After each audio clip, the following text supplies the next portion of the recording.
I'm back, and today with me is a good friend and really good rules writer, interesting rule set. We're actually talking to him about his newest rule set, Daisho, if I'm saying that correctly. It is a new type of skirmish game that he came out with his partner in crime, Charles. So let's go ahead and dive right into it. Craig, why don't you go ahead and introduce yourself and talk to a little bit about what you've done before and this new rule set that you guys came out with. Hey, good evening, ladies and gentlemen. My name is Craig Cartmell. What was that? That was on my end. Sorry. Right. Along with my writing partner, Charles Murton, we were the authors responsible for Osprey's In Her Majesty's Name series, which was the first of the really successful Osprey books. Since then, we've become independent. We're now running under their own imprint, the Ministry of Gentlemanly Warfare. We've just recently printed and published our own book. There it is. Yay. Daisho, Skirmish Warfare in Mythical Japan.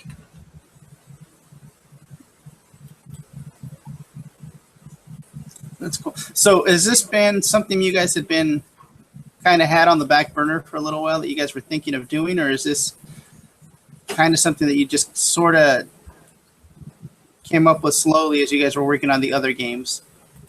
Well, when we were writing the other games, we were putting proposals and outlines forward to Osprey for a number of games going forward, and published our own book using similar rules to In Her Majesty's Name, similar core rules, but obviously with lots of genre-specific items in them. One of the ones we proposed was a Japanese game. At the time, it didn't have a proper name.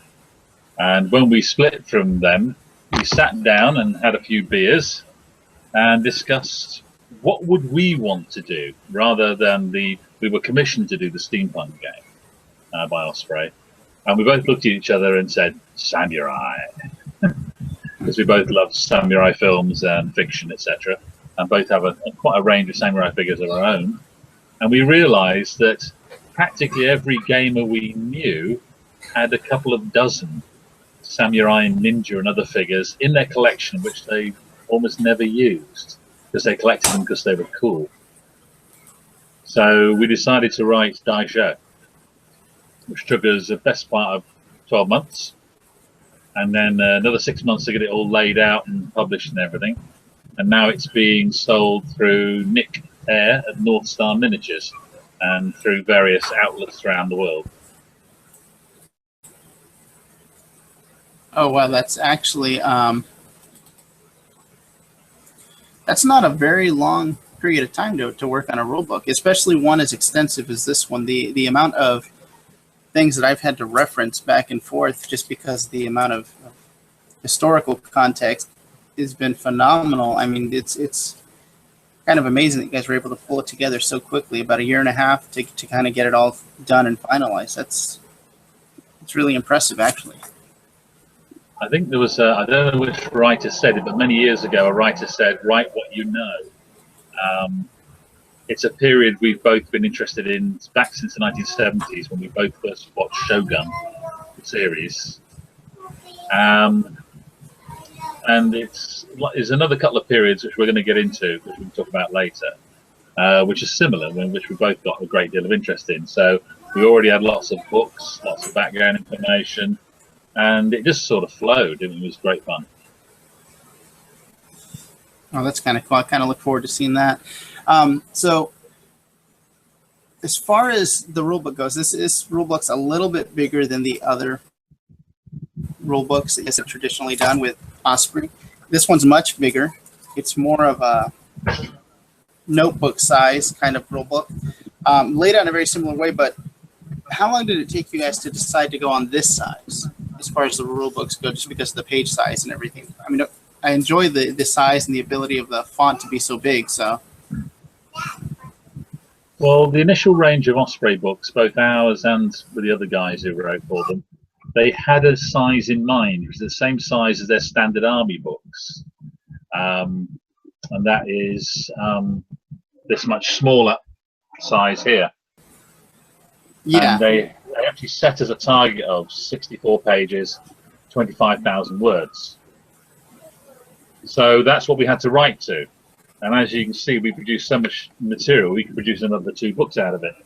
In fact, I've got enough material for another book, which we might talk about later. This one is actually the metric European A4 size, which is a bit smaller than US letter. It's a much more popular size for a number of reasons. The first being, I'm getting old, and I can't read the tiny print in the Osprey books. And Charles is very similar. So we actually went forwards and decided there's a lot of gamers like us, in other words, in their 40s or 50s, getting a bit portly, who quite would appreciate a book they can read. Yeah. So that was one of the reasons we went for that size. Also, we didn't want to be restricted to 25,000 words. So we put together all the material we could think of, which was about 130,000 words, then paired it back to what we thought was actually good, or good enough to publish. And that came to just over 96,000 words. Sorry, 64,000 words, which is 96 pages. Yeah. Well, that's yeah. Trust me, I appreciate the size actually a lot myself. It just makes it a lot easier to reference things and go back and forth. And so much more material is on one page versus 2 or 3 pages on the other books. Yeah. So that's really cool and really handy. So by comparison, how does this game compare to the other games, to some of the other games out there, not just in Her Majesty's Name, but some of the other smaller skirmish games that have come out? Well, the first thing you've got to realize is we love Craig Woodfield. Craig Woodfield is the author of Ronin, one of the Osprey books. It was published just before our own. He wrote a very good technical and historical set of skirmish rules, and we didn't want to step on his toes. So we very deliberately looked at adding all the mythical elements, just like we had for In Her Majesty's Name, adding the sort of stuff that people at the time believed existed. Yeah, so people of that period, the 15th to 17th centuries in Japan, they believed in Oni, they believed in Bakemono, they believed in the kami spirits, and having lived and worked in Japan, I can tell you they still do. Especially the older people still respect the kami. So we wanted to include all those elements. So you could run it as an ordinary samurai skirmish game. You could run it as being the heroic style you see in things like 7 Samurai and 13 Assassins, for example. Or you could run it as the full, well over the top anime manga, throw everything in, supernatural version, yeah, what we call the legendary version. So everything you need for all 3 versions of the game in there. Now, compared to other skirmish games on the market, we are part of what I think is a movement. Old skirmish games were basically just reduced size war games. There's a lot of people now coming out with what I call narrative skirmish games. Games where you actually start to name your figures and you actually start writing campaigns and scenarios for them that have a story background. Now, we always felt this was important within Her Majesty's Name, and it proved to be true by the amount of fan fiction and fan scenarios and everything else that have been published since. That people like to, after the game, sit down with their mates and say, we had a great game last Saturday, and they describe a story. They don't say, I rolled a 3+. They say, we got stuck in, yeah, and we came off worse, and this sort of thing. You get a whole story running from it. And a lot of people are really running with that now, and there's other people like the Chapel brothers who wrote Across the Dead Earth, marvelous post-Holocaust skirmish game, and there are many others now picking up on that vibe as well. There's a lot of people out there who want to have a game they can pick up relatively cheaply, only have to buy and paint 10 to 30 figures, and then can have a really good set of games with their friends, evening-length games as such, but afterwards have a story to tell. So that's what we're doing. Okay, that sounds, yeah, it's really kind of funny because that's how we played the other game In Her Majesty's Name. When we would play that, or we would run demos at events, we would describe the figures not just as we're going to move this guy and this guy's going to go up and this is our caster. And this, we would actually play it as a narrative and explain what we were doing and how we were going to go ahead and just kind of take over everything. So it's kind of organically happens that way when you play these types of games, I guess, because you start to get so involved with the individual figure. You paint them, you design them your own way. You're not following a paint scheme or a rule guide for the painting. You just kind of make it your own. And that's kind of been the appeal for a lot of us for playing the other games. And kind of what I'm really liking about this one is the ability to make it your own and have those individual stories and encounters, because no two stories, if you ever talk to people who played the games, are ever the same. No. Which is really great. He's hilarious. So, as far as gameplay goes, how long should this game take to play? Well, that's how long is it? How long is a piece of string? At Salute, for instance, I put on this game that you can see in the background here. Can you see that fairly clearly? Tilt down a little bit.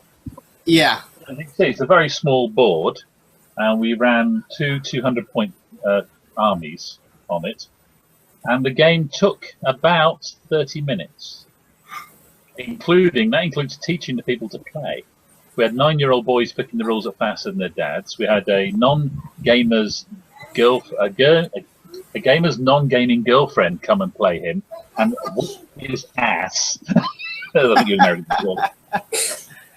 He got quite embarrassed, actually. He's a lovely bloke, though. He's been writing on some of our blogs since.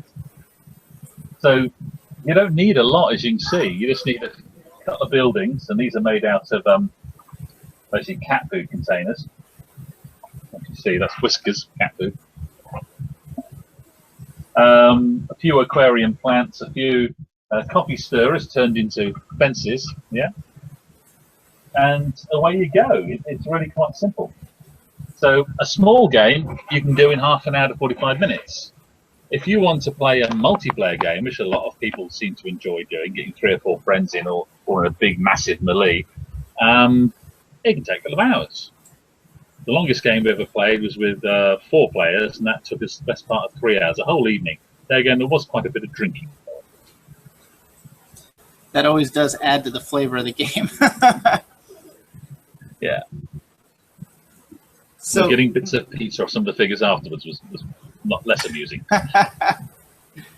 Now, as far as for In Her Majesty's Name, I know you guys did a real hands-on thing where you guys kind of helped the community grow and kind of had a hand in that online and the forum and encouraging people to participate. Is that going to happen with this game? Do you see yourselves kind of regularly updating and adding things, or are you going to do independent updates and things, separate rule books and separate pieces of information that are going to come out? We're already doing it. I mean, we've already got the automated roster calculating thingy. We've got the reference sheets out. With more material coming out soon, including a new buntai called the Machiyako. I'll explain those. When I went into it and started doing some more research, I was thinking, we've got to have a Yakuza buntai, yeah! Then I read the history. Well, they didn't turn up till the 19th century. They were formed from 2 different groups. The Kabuki Mono, the well-dressed psychopaths, which are already in the rules, and also basically local street vigilante self-defense committees called the Machiyako, which was sponsored by local tradesmen. So I'll be bringing out the Machiyako in the next few weeks for people to have for free. We have a very active Facebook page, the Daisho Facebook page. That's got like 184 members now, and that's growing quite nicely. We're also, as usual, as before, I'm going around the various forums like Lead Adventure and the Miniatures page and Wargames website and people like that. And as I did before in the Majesty's Name, I'm also Googling. And when I find somebody's blog, I'll go in, I'll talk to them, add extra information if they feel they need it, etc. The way In Her Majesty's Name grew was because of our engagement with the community. Yeah, we, like you, are gamers, and we want to have good fun. So we believe in engaging all the way through. That's how me and you first met, wasn't it? Just talking on the blogs and things. Oh, definitely. And so, yes, we'll be producing lots more material. We don't know yet whether we're ready to write the 2nd book.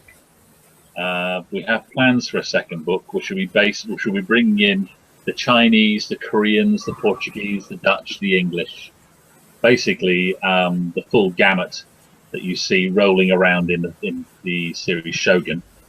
Yeah, and we'll be calling that Gaijin. But that's a little way off yet, because we've got a couple more projects in the pot to deliver first. So this is an interesting question. So are you guys going to continue to, this is going to go back to the other game a little bit, are you guys going to continue to participate and have a hand in Her Majesty's name, or have you guys completely separated from Osprey and that's going to be theirs and they can kind of update it or leave it as they wish? Osprey only have the publishing rights to the 3 books that we gave them. The copyright for the whole concept and everything else is ours. So in the queue at the moment, second in the queue is In Her Majesty's Name Gothic. Now, this is something we started giving out free material for about a year ago on the IHMN blog. And it's all the standard stuff from the Eastern Europe. So you've got your vampires, your werewolves, your witch hunters, your zombies, and all the rest. Yeah, all the stuff from classic 19th century and early 20th century Gothic horror fiction. This has now been, a lot of the guys have come to us on the community and said to us, hey, why don't you make this into a proper book? We'd buy it. And so we thought, well, why not? And we checked with the Society of Authors. We have a full legal right to do so. So we will be producing for publication next year In Her Majesty's Name Gothic, but it will be in the same format as Daisho. Yeah? Okay, that's going to be really exciting then. So we're producing a lot more material for that now as we get the ideas. We've already got about 35,000 words. We need to get another about 20,000 under our belt to fill a 96-page book. So yeah, that's the second in the queue at the moment. Well, that's good to hear. I'm actually very happy and excited to hear that, and to know that that's not going to just go away and you guys are going to keep working on it. So that's kind of great to know. So one of the other things that I was going to ask you is, I just lost my notes. I'm sorry. Need to pass you yours. Yeah. Okay, there we go.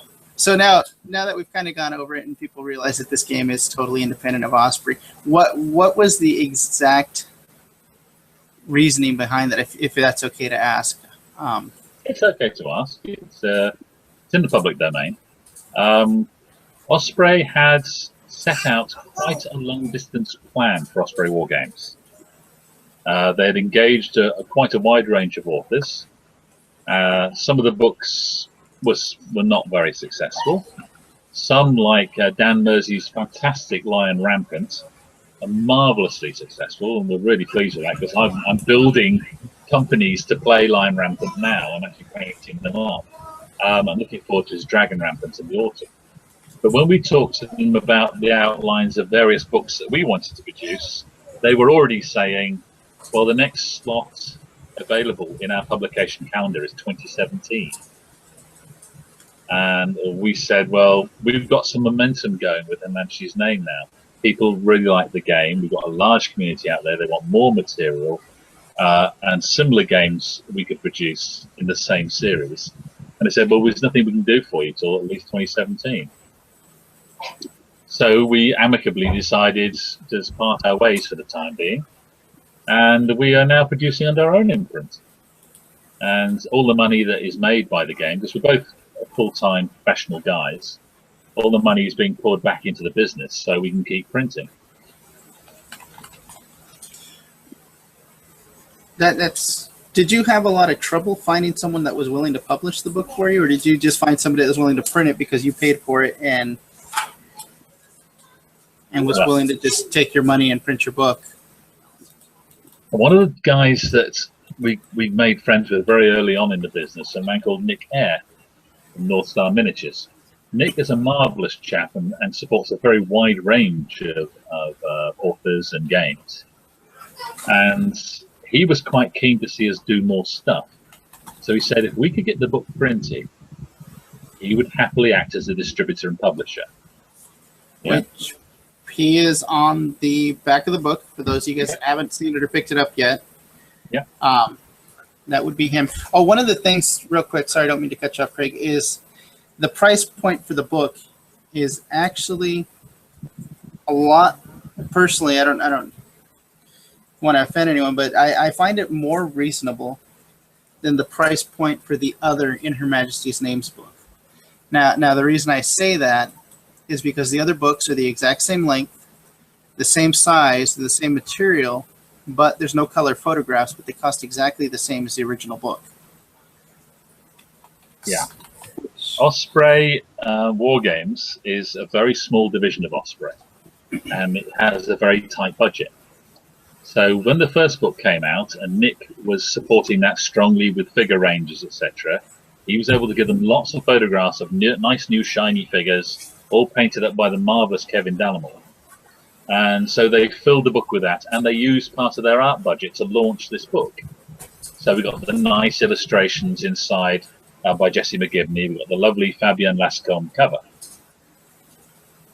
As they started to expand, they didn't have the budget for the second two books. They could get the cover done by Fabian Lascombe, but they couldn't afford to get Jesse McGivney to do more work. So they actually, in the second book, asked us to do an extra 2,500 words. So we had to add a couple of extras companies in there. And in the third book, they did some recycled artwork to add out the white space in some of the areas. But we had to do another 2,500 words on top of that. So it was a 30,000 word book. So although you don't get the eye candy in those two books, you do get a lot more material. There is definitely more material. Right. I'm just picky about those types of things. I mean, one of the things about Daisho is we thought long and hard about the price point, and we looked into the cost of printing and the quality of the print that we wanted, and the fact that we have to give, obviously, our publisher a fairly hefty distributor discount. And we realised we could make this for what we consider a reasonable price point of, in the UK, £14.95, which is, what, £3 more than the Osprey books, which are considerably smaller. This is because we're not having to make a living at this at the moment. A lot of small publishers obviously are trying to support wives and mortgages and kids and dogs and cats and everything else. We all both got full-time jobs, which means we're a little bit slower on some things, but we can afford to run it at that price. I'm pretty sure if we were an independent publishing company, the price would be nearer £25. And whatever the dollar equivalent is, would be about $40, I assume. Yeah. Also, we believe this is a small game. Yeah, it's a small game. It's the sort of game you want to play with your friends in the evenings, yeah, or run small campaigns at weekends. With a nice low price point like $14.95, people can afford to try it. Yeah. And if they really don't like it, they haven't lost much. Yeah. But it's a marketing thing. We're new to this game. We thought that would be important. No, and I think it's going to work nicely for you. It's not a bad price point. The price point in the US translates to about $23, which is, for most rule books, about $4 less than what we're willing to pay for just a rule book. For a smaller rule book, normally rule books in the US are up. The big ones are about 85 to 95 US. So $23 is actually on the lower end of a rule book anyway here. So it's not that big a deal for people to go ahead and just put some money into that. Most people spend more in the drive-thru at McDonald's. You have no idea. So, yeah, well, we're going to continue with that sort of pricing level for these sort of books. Obviously, if we write some blockbuster hardback deluxe copies, the price will go up. But at the moment, we're gamers, flying gamers. No, and I like something I can take with me and just kind of flip through and not have to worry about what's going to happen. As you can see, I've tabbed my pages, which is pretty much what I do with most of the rule books, just so that I can quickly find things and not have to worry about it, especially during demos and stuff when people want to know where to find specific things. I just flip through the tabs and show them where it's at. Oh, by the way, we will be demoing this at Strategic Con in September, guys. The September 4th through the 7th.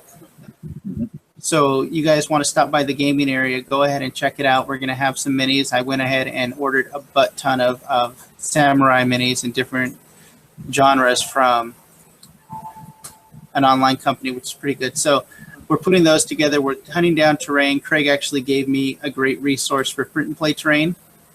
So we're going to go ahead and have some stuff out to show some small scale demos. I shall also be running some demos on September the 6th at a show called The Other Partisan, which is at Newark in the UK. It'll just be me and my son, with this board behind us and a couple of forces. So everybody's welcome to come along and have a go if they wish. So a couple different opportunities in different parts of the world to go ahead and try this game out, guys. So as far as, so we all know that In Her Majesty's Name has a great following. We know that some of the other games. Do you see a lot of the same people willing to cross over and support both games? Or are you finding that's two kind of completely different groups of people and interests that are following this game versus the other? We've had a lot of people crossing over from the In Her Majesty's Name crowd for the very reason I said at the beginning, in that everybody's got some samurai ninja in their lead pile somewhere, and they like the core rules because the core rules are similar in both games. So we are getting some crossover, but we're starting to find a whole new set of people as well, which is nice. People who like the medieval Japanese milieu. So we are building a new crowd, which is great. We hope to do that with the third game as well. So yeah, we're getting both, honestly. The Irishman crowd have been the most loyal, the most hilarious, and the most insane people I've met in many a good year. Anybody who's been on the Lead Adventure Irishman forum has read some of the stories these guys write, especially a guy called Silly Buster, who I finally met a few weeks ago, and he is just as insane in person as he is in writing. They are an amazing crowd, and honestly, if we never wrote another word, you would not run out of In Her Majesty's Name material for about 10 years. These guys are writing so much of their own stuff, and giving it away for free to the community is great. Now, you wouldn't hear Games Workshop saying that. No, that's true. You would not, or they would be talking about it It's all over the place through attorneys.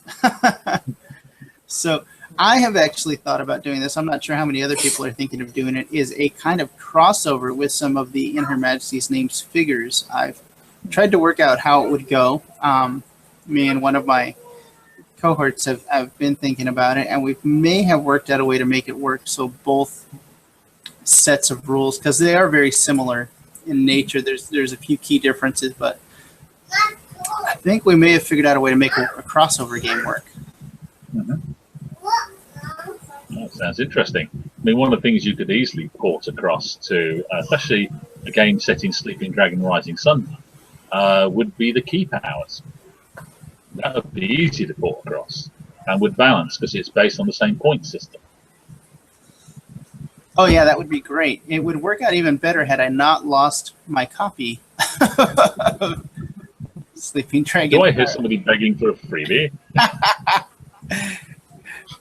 Well, I may have already ordered one. I don't remember. I ordered a bunch of stuff the other day when I ordered my Samurais from War Games Factory and some stuff from Perry Miniatures, which is really awesome to pick up stuff from. So it's just funny. I had the rule book and I looked at it and then I lost it somehow. But you know, having kids around is key for losing things.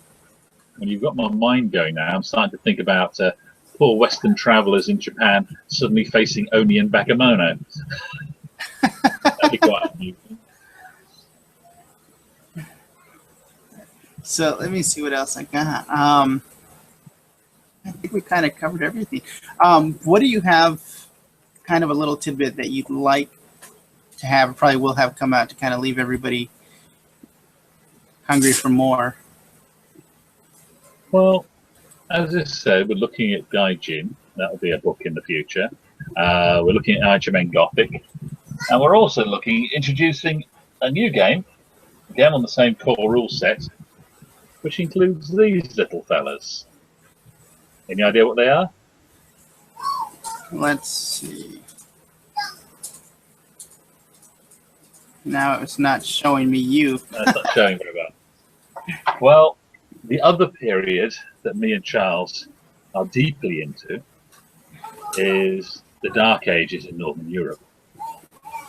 We are Viking fanatics.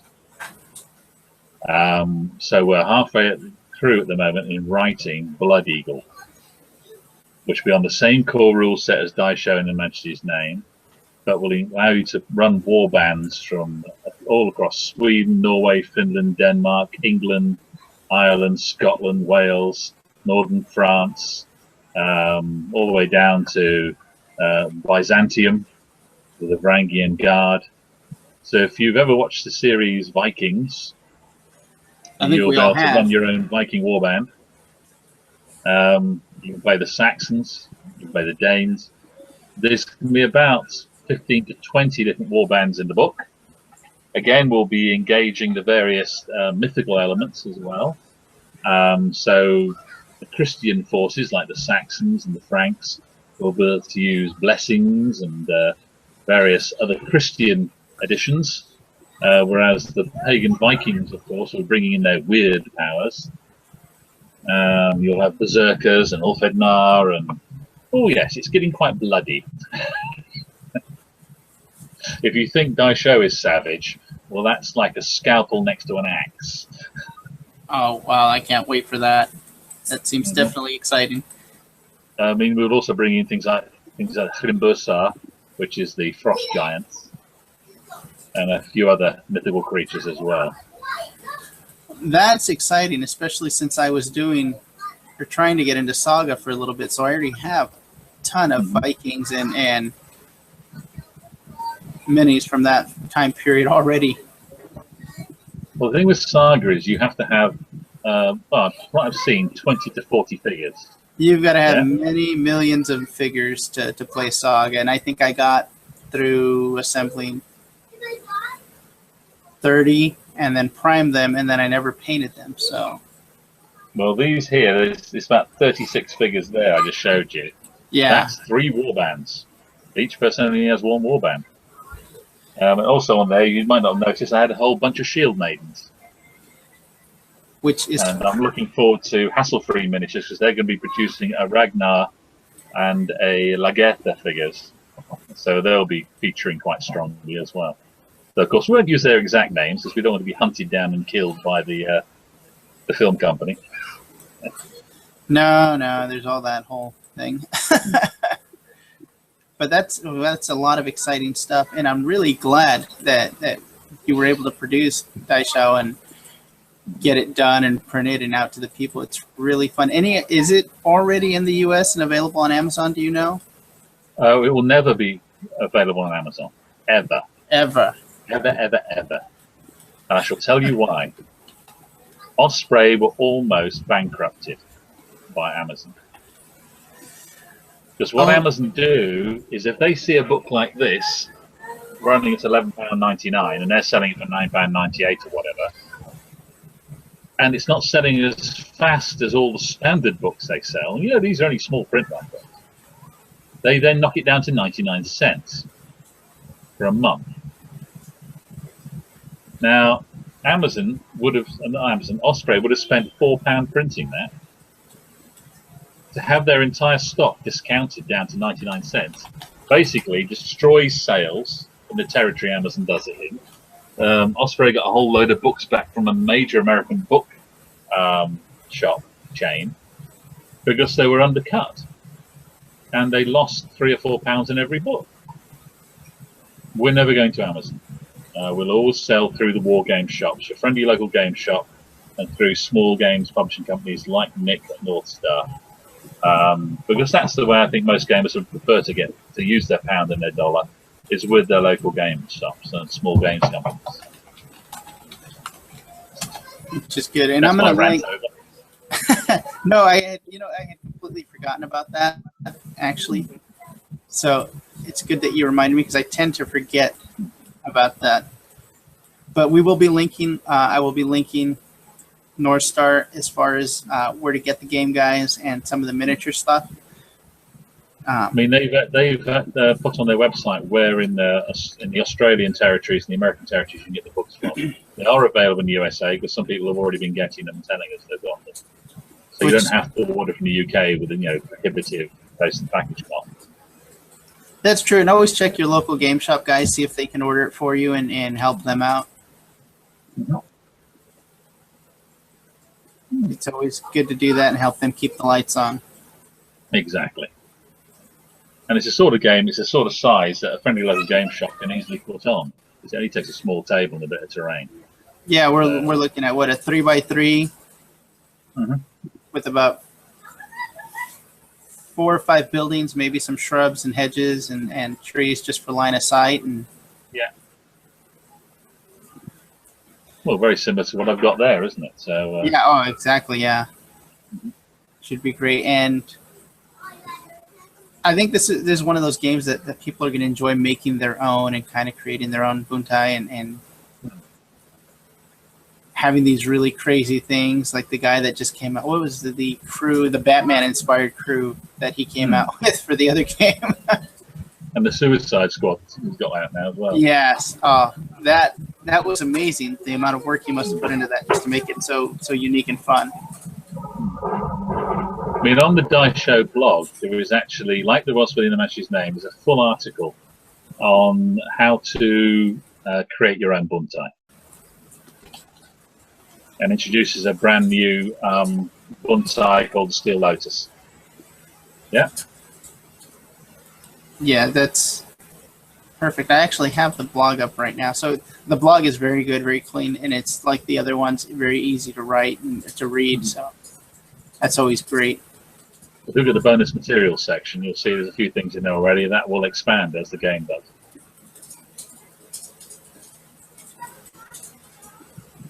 We're about to put the second edition of the Daisho roster and calculator spreadsheet up.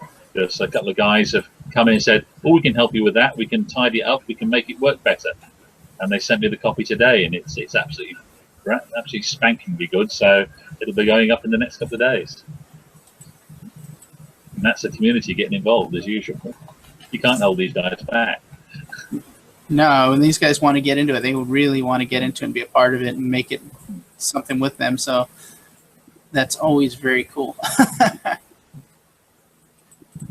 Well, I think we're getting to the point where we're wrapping it up, Craig. I appreciate your time and letting us know and getting us a part of this. For those of you guys that missed the live broadcast, I'm going to go ahead and put this up on the other YouTube page and link it on the Facebook pages for you. Excellent. Thank you. Any final thoughts? We have a plan going forward 2 or 3 years now, and it will include Daisho's second book, which will be later in 2016, early 2017. There's Blood Eagle in 2016 and Irishman Gothic, but we're open to suggestions. If people think that our rules and systems could suit other genres, then feel free to contact us and pester us. Yeah. And if something catches our interest, because it's our creative interest that has to be sort of ignited, we'll really start working on it. What we might do in the first instance is, like we did for Inamashi's name, we're creating genre packs, which is like a 12-page document that allows you to convert the rules, gives you all the basics you need to run in that genre using the basic Archman rules. So happy to do that. That's great. So I think at this, we're going to call it, guys. Happy gaming. May the dice always roll in your favor. Craig, I hope you have a great day, and thank you for taking the time. Check the links at the bottom, guys. You're going to find a lot of great resources. Night all.